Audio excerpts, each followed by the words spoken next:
Hello, everyone. Now, I know that it's hard to keep up on top of what's going on in the Holy Land, but if you want to know more about what's happening here in Israel, I'm Amanpour, and this is the Weekly Review. U.S. Secretary of State Mike Pompeo is in Israel for a whirlwind 10-day, 7-nation tour through Europe and the Middle East.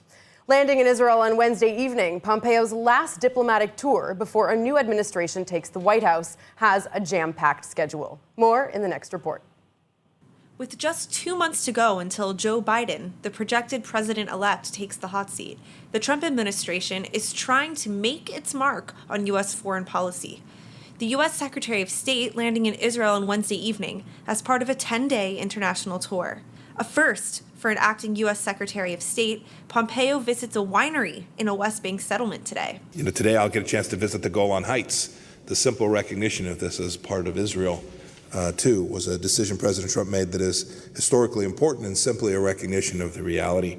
The Psagot Winery welcoming Pompeo after in 2019 releasing a special edition bottle of wine named in his honor. On Wednesday, the U.S. Secretary of State holding meetings and press conferences throughout the day, reinforcing the Trump administration's commitment to Israel over the last 4 years. During his visit, announcing that goods made in West Bank settlements will now be labeled Made in Israel, calling the BDS movement anti-Semitic. During the Trump administration, America stands with Israel like never before. Indeed, the commitment we've made, the ironclad commitment we've made to the Jewish state will continue. Netanyahu also taking the opportunity to highlight the Iran threat and that the U.S. is standing firmly behind Israel. Thanks to your tremendous efforts to carry out President Trump's maximum pressure campaign, Iran's feet have been held to the fire, and we have seen a reduction in the amount of support that they are given to their various proxies in the region. They remain the foremost state sponsor of terrorism in all the world. And Israel has provided outstanding support to our pressure campaign, which we have no intention of relaxing. The countdown until the end of Trump's 4 years has begun, and the Abraham Accords, his Middle East peace effort, is something he won't let the world forget. These agreements also tell malign actors like the Islamic Republic of Iran that their influence in the region is waning and that they are ever more isolated, and this shall forever be until they change their direction. It's unclear if the Trump administration will concede the election anytime soon, but in the meantime, the president's still taking every opportunity to make history. Chana Rifkin, ILTV. Meanwhile, Bahrain's foreign minister is also in Israel, during his trip announcing a new Bahraini embassy in Israel and an Israeli embassy in Manama. Also yesterday holding a press conference with Mike Pompeo and Netanyahu, announcing a new travel visa system that will begin December 1st, that allows travelers to apply for entry visas online. To kick-start this process, I am happy to announce that commencing from the 1st of December, the e-visa system will be implemented in both Bahrain and Israel to allow for our citizens to travel freely between the two countries. Since the Abraham Accords have been signed, the Gulf state announced there will be 14 weekly flights between Manama and Tel Aviv. Meanwhile, the Bahraini foreign minister met with Israel's president, Reuven Rivlin, yesterday. I make clear to the Palestinian people that Israel wants to live in peace in this region. President Abbas, we want to live in peace. We are one family. We are all sons of Abraham. Jews and Muslims, the children of Abraham, as I've said, Israelis and Palestinians are not doomed to live together. We are destined to live together. In this time, to build trust and to make peace, inshallah. After the latest escalation, Prime Minister Netanyahu says that Israel won't tolerate any attempt of attack from Syrian territory. Israel launching air raids against what it called a wide range of Syrian and Iranian targets overnight Wednesday. Netanyahu releasing this statement on social media. לפנות בוקר חיל האוויר תקף מטרות משמעותיות של כוח קוץ האיראני בסוריה וגם של צבא סוריה. זאת המדיניות הברורה שאני מוביל מזה שנים. לא נאפשר התבססות איראנית צבאית נגדנו בסוריה, ולא נאפשר שום ניסיון של תקיפה נגדנו משטח סוריה. מי שמנסה לתקוף אותנו, מי שתוקף אותנו, דמו בראשו. In a rare move, the IDF also launching this video of the strikes. And the Syrian Observatory for Human Rights monitor saying at least 10 people were killed in those strikes.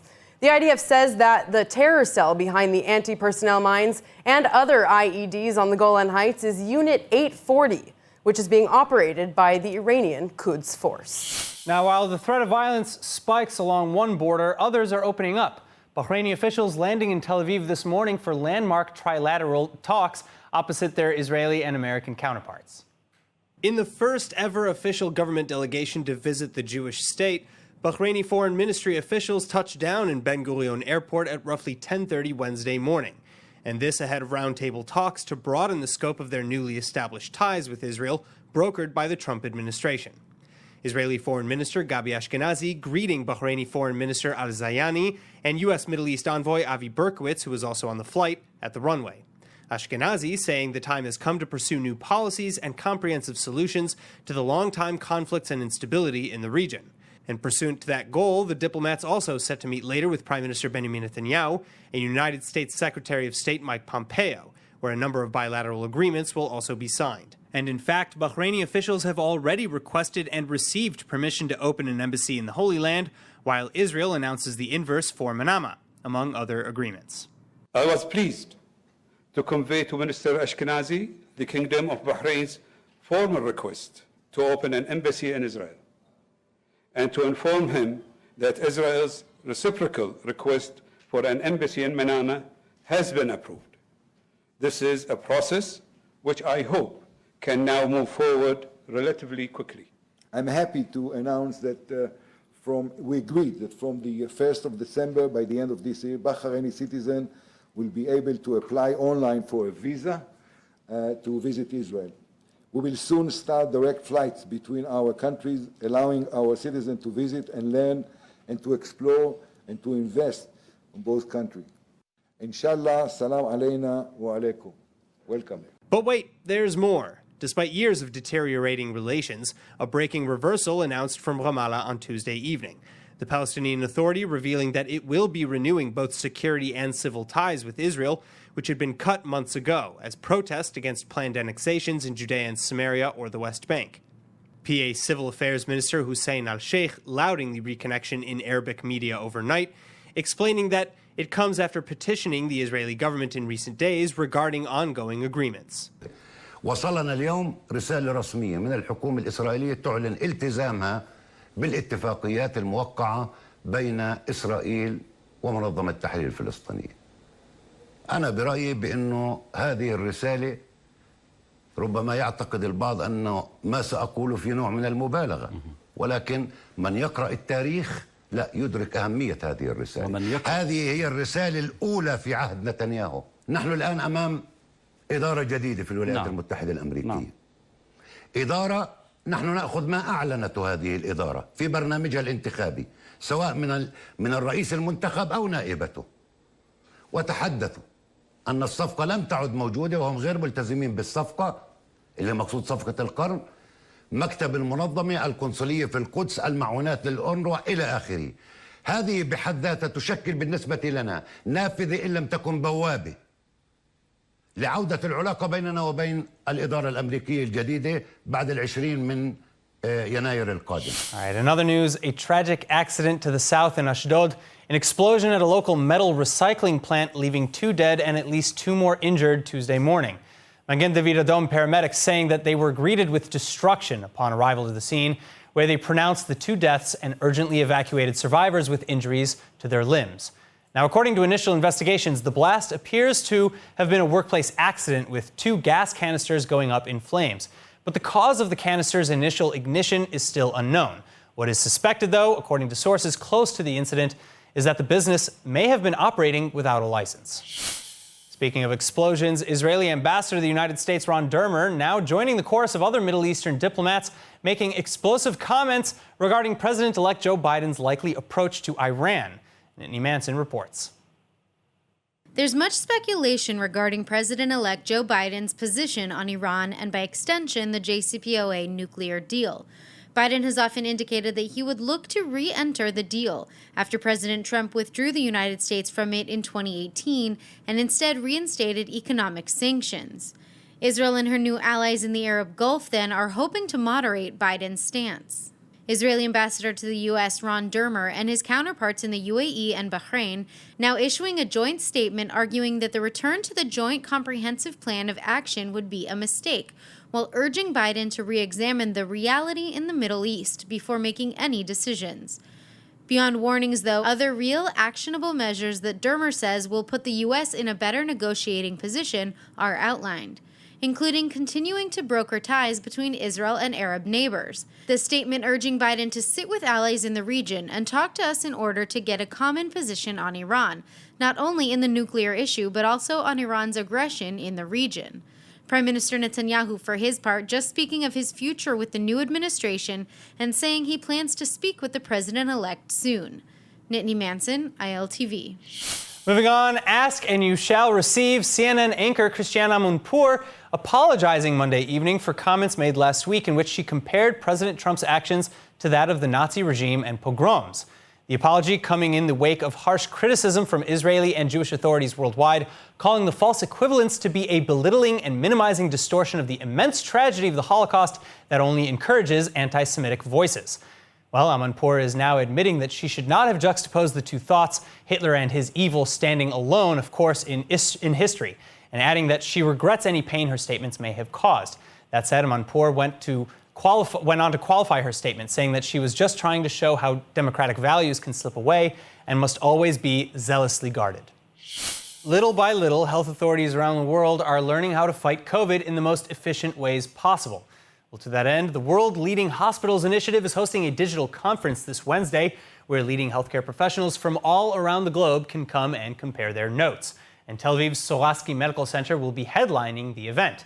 The medical center's CEO, Professor Roni Gamzu, having had the difficult job of leading Israel's fight against the pandemic up until just a couple of weeks ago, for months pleading with the public to follow restrictions and to slow the virus's spread. But now Gamzu is back to his regular job of running Tel Aviv's biggest hospital, and ILTV's Lauren Izzo sat down with Professor Gamzu to reflect on the last few months and find out when he thinks the world will return to any sense of normalcy.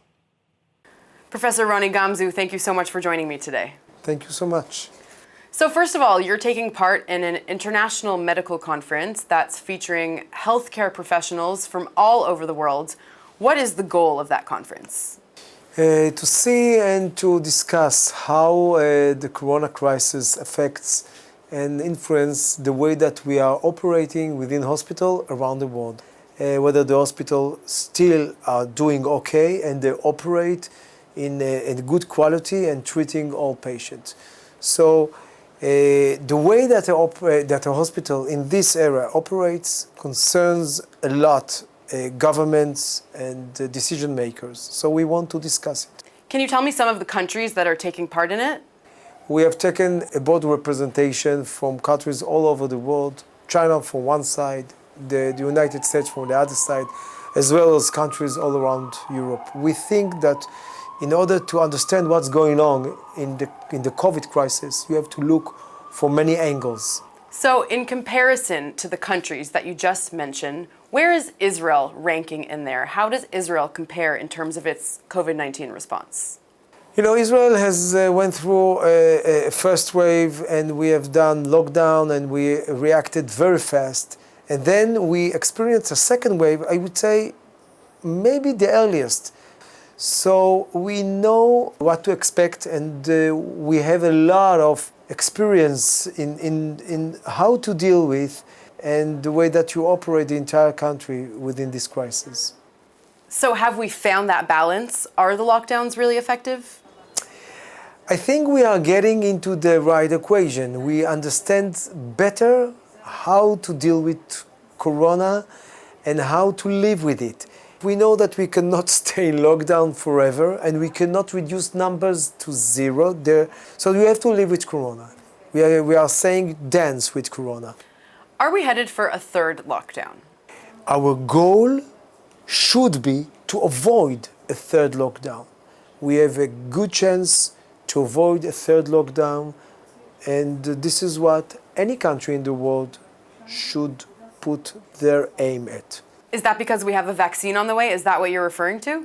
No, I'm referring on because we have understanding on the dynamic of the disease.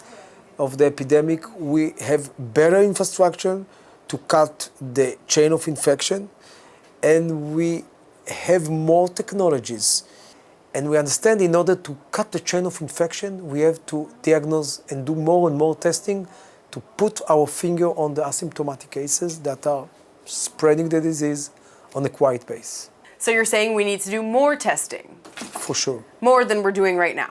So you have to put your aim and to reassign your aim at below 1% of positive cases in your test. If you are more than that, so the epidemic will go larger and larger. What do you think was the biggest challenge for Israel in terms of the pandemic? And do you think there's anything they could have done differently? The corona crisis causes, after the first wave, a lot of skepticism, a lot of fake news, a lot of people that say, okay, it's not such a terrible disease. And people, when you ask them to, not going to work, give up their living, and people that have to do many compromises, then you are losing them. And once you are losing them, you cannot fight corona. You have to fight corona with the trust of your public. And this is, I would say, the huge and the most important challenge for any country, as well as in Israel. So what does the post-COVID world look like? I mean, are we going to have masks as a part of our lives? Is social distancing going to remain? What will the world look like after coronavirus? After we'll pass the corona crisis, I would say within months, society will return to its normal behavior. We are human beings. We are, social animals. We will return to the way that we are shaking hands, hugging, doing whatever. I would say most of us. Still, there will be a minority that will have, some kind of continuous fear. Most of the people will continue to do whatever we used to do before. Obviously, we're all waiting for our return to normalcy. Ronnie Gamzu, thank you so much. Thank you. According to a report by the New York Times, citing intelligence officials, Israeli operatives were responsible for the killing of a top al-Qaeda official in Tehran in August. Said to be the group's second in command, he was accused of helping mastermind the 1998 bombings of 2 U.S. embassies in Africa. More in the next report. Al-Qaeda's second in command is said to have been killed in Iran back in August by Israeli operatives at the behest of the United States, according to a report by the New York Times. Abdullah Ahmed Abdullah, also known as Abu Mahmoud al-Masri, was seen as a likely successor to Al-Qaeda's current leader, Ayman al-Zawahiri. He was also accused of helping to mastermind the 1998 bombings of 2 U.S. embassies in Africa. The Times reported that he was gunned down by 2 men on a motorcycle in the streets of Tehran on August 7th, and that the killing was kept secret until now. A senior Afghan security source told Reuters in October that Masri, who has long been on the US FBI's most wanted terrorist list, had been killed in Tehran.